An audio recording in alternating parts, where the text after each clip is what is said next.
Mereka memotong garis di telapak tangan masing-masing. Kemudian saling berpegangan tangan erat-erat dan menunggu. Setelah keduanya darah mereka bersirkulasi bersama, keduanya telah resmi menjadi pasangan. Kemudian, saat mereka berdua bersiap memasuki kamar tidur, pengantin pria melemparkan Elodie ke dalam jurang yang dalam.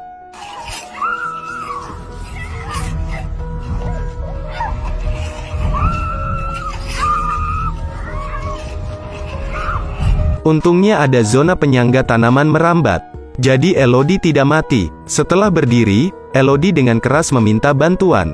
Namun yang diterima Elodie hanyalah ketidakpedulian yang kejam. Elodie mencoba memanjat, tapi tidak ada tempat untuk bertahan. Di tebing terjal, sementara Elodie tidak tahu harus berbuat apa. Tiba-tiba terdengar suara aneh dari belakang Elodie. Kemudian cahaya terang bersinar di dalam gua.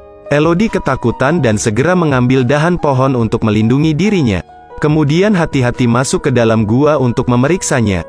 Tapi setelah melangkah keluar dari gua, Elodie baru saja menemukan cahaya berasal dari burung yang terbakar.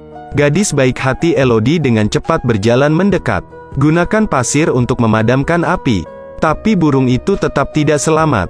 Namun, saat Elodie bersiap mengubur burung itu, tiba-tiba terdengar suara menakutkan dari depan.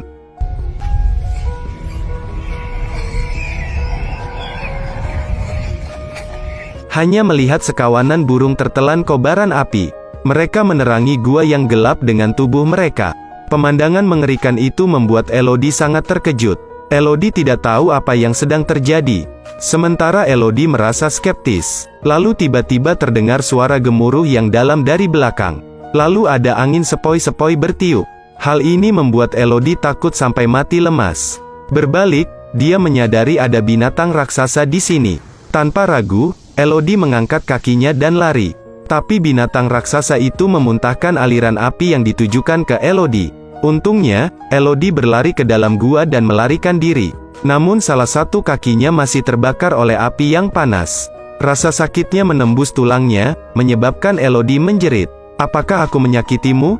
Ternyata binatang raksasa itu bahkan bisa berbicara. Elodie tidak berani menjawab dan hanya bisa diam-diam bersembunyi darinya. Memutuskan bahwa binatang raksasa itu tidak bisa memasuki gua, Elodie dengan cepat menggunakan belati itu, merobek sebagian pakaiannya. Kemudian gunakan kain yang telah dipotong untuk membalut luka di kakinya. Elodie kemudian mengeluarkan lampu yang selalu dibawanya. Gunakan api di tanah untuk menyalakan lampu. Jadi Elodie bisa menggunakan lampu untuk mencari jalan keluarnya. Elodie tidak berani meninggalkan gua. Elodie segera mengikuti jalan sempit di dalam gua dan menjelajah sekitar. Akibatnya, dia tidak sengaja terjatuh ke dalam gua lain. Api di lampu juga padam. Setelah berdiri, Elodie mendeteksi kilatan cahaya biru datang dari dinding tidak jauh. Jadi Elodie penasaran dan ingin melangkah maju untuk melihat lebih jelas. Tapi tiba-tiba ketinggalan satu langkah, hampir jatuh ke jurang yang dalam. Tidak ada jalan kembali. Elodie hanya bisa menemukan cara untuk melompat ke sana. Setelah membuang cincin kawin pemberian suaminya, Elodie mengumpulkan keberanian untuk melompati. Saat dalam bahaya, Elodie menancapkan belatinya ke celah di dinding batu. Berkat itu, dia cukup beruntung bisa lolos dari kematian. Kemudian Elodie naik sedikit demi sedikit. Akhirnya mendaki dengan ketekunan. Setelah naik, Elodie menemukan lampu di dinding. Semuanya dikeluarkan oleh sejenis serangga Elodiene. Adegan ini belum pernah terlihat sebelumnya, menyebabkan Elodie untuk sementara melupakan situasinya saat ini. Kemudian Elodie meletakkan kunang-kunang biru di telapak tangannya. Melihat sekeliling, tiba-tiba dia teringat sesuatu. Jadi Elodie melepas lengan baju dari bahunya. Lalu dia mengambil beberapa kunang-kunang biru dan menaruhnya di lengan bajunya. Dengan demikian, lampu sederhana telah selesai. Saat pergi, Elodie menemukan sumber air. Namun airnya tercemar lumpur. Jadi Elodie mengangkat kepalanya. Bersiaplah untuk menghilangkan dahaganya dengan tetesan air. Namun tiba-tiba muncul bayangan hitam raksasa.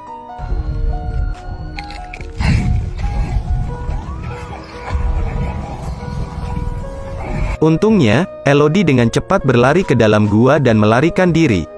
Tunggu setelah binatang raksasa itu pergi.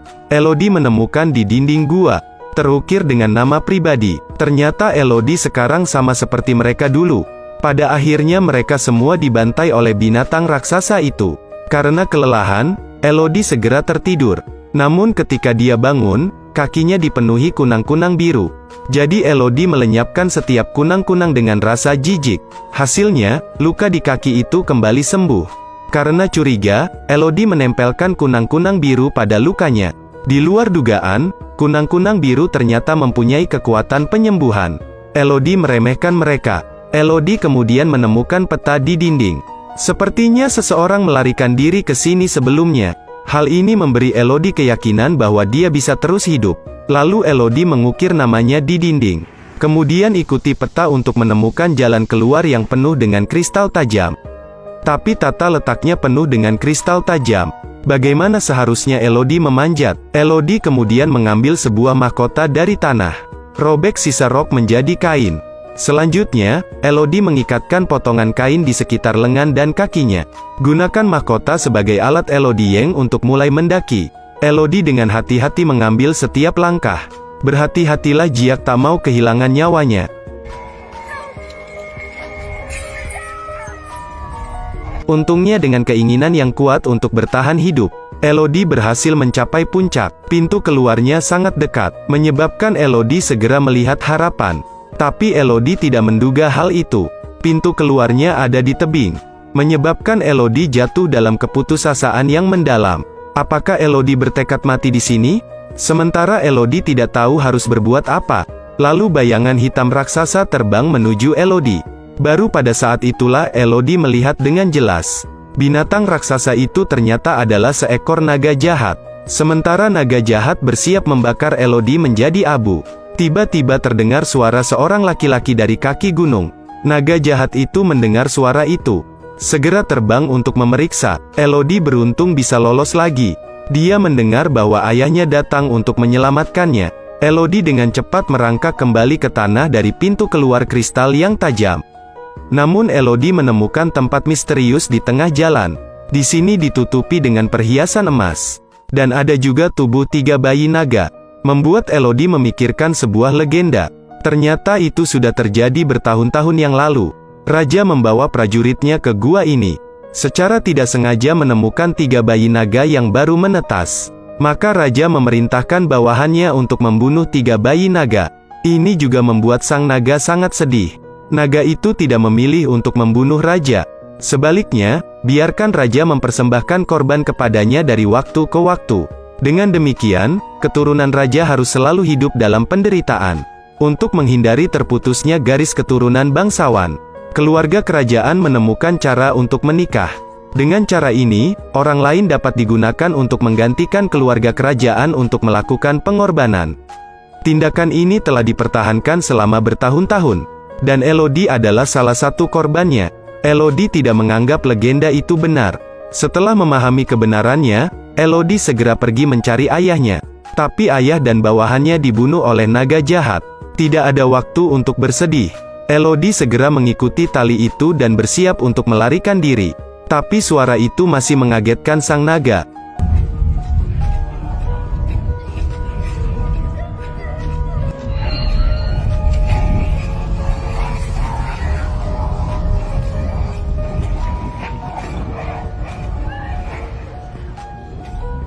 Untungnya Elodie keluar dari gua pada saat kritis ini. Elodie kemudian menunggangi kuda putih milik ayahnya, dan mulai melarikan diri. Kemudian, ketika naga jahat itu datang, dia mengejarnya. Elodie dengan tegas turun dan bersembunyi di dalam gua.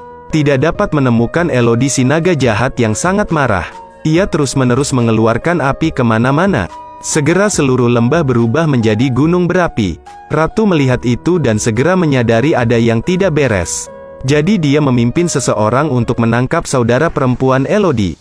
Ratu ingin melepaskan adiknya Elodie, menjadi korban baru bagi naga jahat. Keesokan harinya Elodie bangun, semuanya kembali damai. Elodie masih mengira dia akhirnya hidup. Tapi sekarang Elodie melihat ibunya sedang berkendara di jalan. Ibu senang mengetahui Elodie masih hidup. Tapi ibunya juga memberitahunya kabar buruk bahwa adiknya Elodie telah dibawa pergi. Mengetahui bahwa adiknya dalam bahaya, Elodie memutuskan untuk kembali untuk menyelamatkan. Ketika dia tiba, Elodie menyadari dia terlambat. Untuk menyelamatkan adik perempuannya, Elodie segera menjatuhkan talinya di jembatan, lalu kembali ke gua tanpa ragu-ragu. Karena Elodie sudah familiar dengan jalan di dalam gua, Elodie dengan cepat menemukan lokasi naga jahat dan saudara perempuannya. Kemudian Elodie menemukan senjatanya, yang ditinggalkan ayahku dan para prajurit. Dengan cepat membuat alat pengatur waktu. Setelah semuanya siap, Elodie memulai penyelamatan. Elodie dengan hati-hati bersembunyi di sekitar naga itu. Tunggu hingga pengatur waktu berbunyi. Naga jahat itu mendengar suara itu dan segera terbang ke arahnya. Dan Elodie mengambil kesempatan ini untuk menyelamatkan adiknya. Tapi ketika mereka masih belum bisa menjalankan 2 langkah, kemudian naga jahat itu menyadari bahwa dia telah ditipu dan dikembalikan. Elodie memberitahu naga itu bahwa mereka semua adalah korban. Itu semua adalah kebohongan besar. Tapi naga jahat itu tidak mempercayai hal itu sama sekali, karena bisa mencium bau darah bangsawan. Elodie kembali terbakar api. Adik perempuan melihat adegan ini. Dia langsung ingin melemparkan pedang itu ke kakaknya. Naga jahat itu segera menyusul dan menenggelamkan Elodie ke tanah, lalu menggunakan cakarnya untuk menusuk perut Elodie. Elodie juga mengeluarkan belati dan menusuk mata naga itu. Memanfaatkan keterbatasan penglihatan sang naga, Elodie dengan tegas bergegas maju. Dengan pedang di tangan, sebuah tusukan tepat ke perut naga jahat itu. Mereka tidak berada di pihak yang sama. Naga jahat itu masih tidak mempercayainya setelah mendengarnya. Langsung menggunakan cakarnya untuk memegang erat Elodie. Dan berkata dia bisa mencium bau bangsawan dalam darah Elodie. Lalu menggunakan nada mengejek untuk membuat marah sang naga. Naga yang tak tertahankan itu memuntahkan semburan api. Akibatnya, ia terbakar oleh apinya sendiri. Berjuang beberapa kali, dia terjatuh ke tanah. Melihat naga jahat itu tidak lagi mengancam, Elodie mengambil pedangnya dan berjalan mendekati naga itu.